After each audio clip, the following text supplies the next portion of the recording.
Okay, so now we can talk about jointly estimating mutation and coalescence. And it seems like a funny way to do it. So let me first motivate why we need to do things this way. So remember, we're going to experience the data. We're going to experience our sample of alleles in the way that I had drawn over here with the sequences. That's what we're going to actually observe. And the tree is this thing that exists, but that we don't have direct access to. So one thing we could do is, as we discussed in the previous videos, we could estimate the possible tree shapes, and then given those possible tree shapes, we could map on the possible mutations.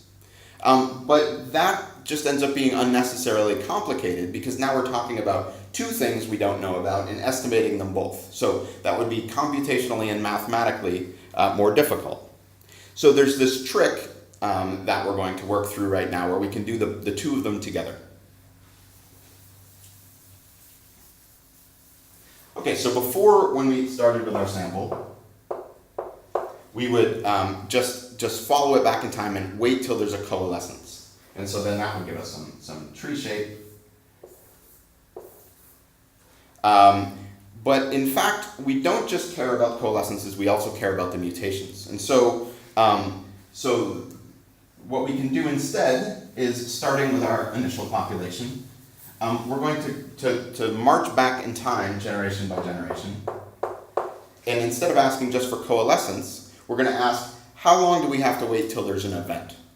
And so an event, what we mean by an event is either a coalescence, let's call it C, or a mutation.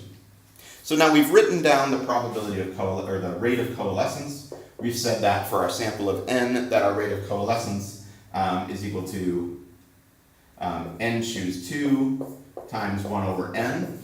But for the time being, we'll get back into this, but for the time being, let's ignore specifically what it means and just treat it as C for coalescence and M for mutation. So we'll come back and add in the other stuff. Okay, so the total rate here then is going to be equal to the rate of coalescence plus the rate of mutation. And so that means that as we go back in time, in general, we're going to have to weight 1 divided by R over T is equal to 1 over C plus M. We're going to have to wait that long until we get an event.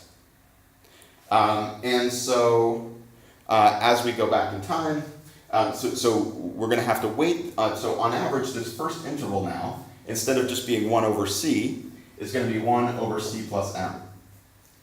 And then what's the probability, given that we have an event, that event is a mutation versus a coalescence?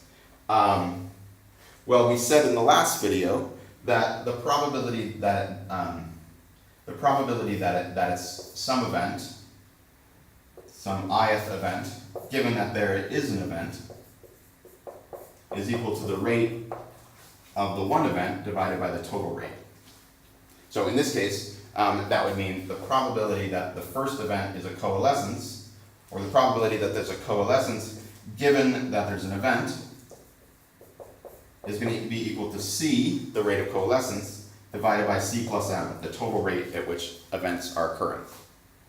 Okay, so then let's ask, what's the how many mutations do we expect to get before our first coalescence? So if this is our first coalescent,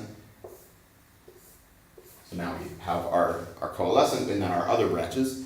What's the expected number of mutations? Do we expect to see 1? Do we expect to see 3? How many do we expect to see?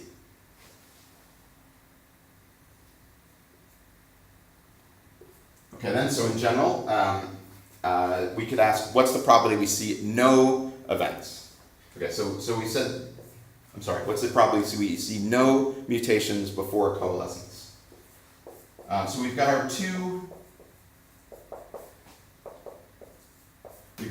probabilities here, right?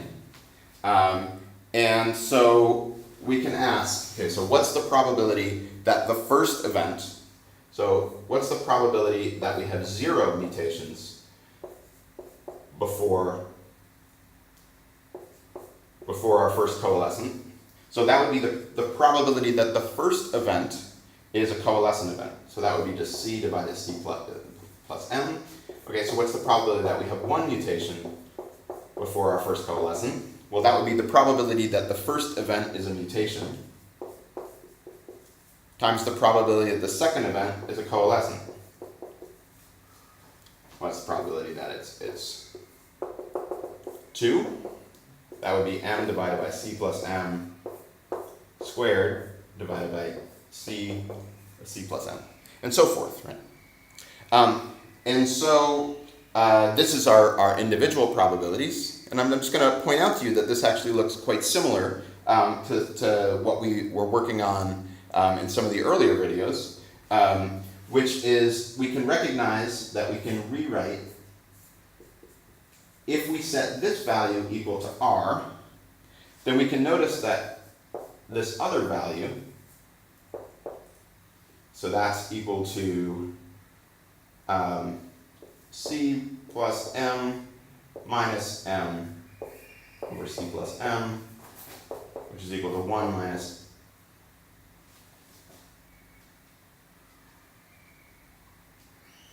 we can rewrite this as this, right? The top is just M, or we can rewrite it as this. And then we notice that this is that C plus M over C plus M is 1, and then minus C divided by C plus M.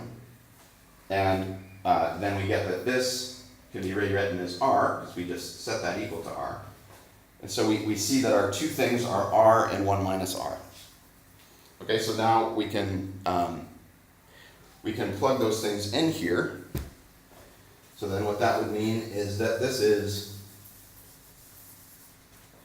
R, this is 1 minus R times R, this is 1 minus R squared times R, and so forth.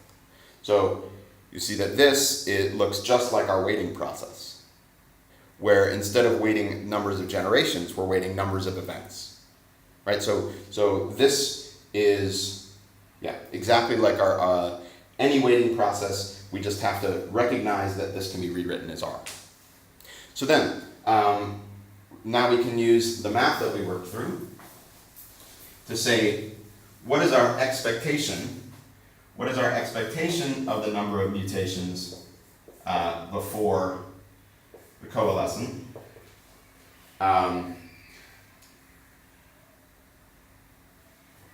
So I'm going to rewrite this slightly. So instead we can do this number of events until we have a coalescent, right? So that would mean just that here we've written the number of mutations before the coalescent, but we could also write this as the number of events until a coalescent. So in one case that would be 0, in the other case it would be 1, that our first event is a coalescent. Okay, so the number of events until the coalescent, then this is going to be the sum from I equals 1 to infinity of 1 minus R to the I minus 1 times R, and we said that this is equal to 1 over R. Okay, so the number of events until the coalescent is going to be equal to 1 over R, and so that means, and then we can remember that R is equal to C over M plus C, this one here, and so the number of events until a coalescent is this one, C plus M over C. And so we just need one more thing. So this would mean that in general we have this many. This means we expect the C plus M divided by Cth event to be the first coalescent. So if we want the number of mutations, then we have to subtract 1 from that, because that 1, this is our coalescence. And so what we see is that the expected number of mutations, I'm off the board. But the expected number of mutations then is M over C. Okay, so we have the expected number of mutations that occur before we have a coalescence is just this simple expression of M divided by C.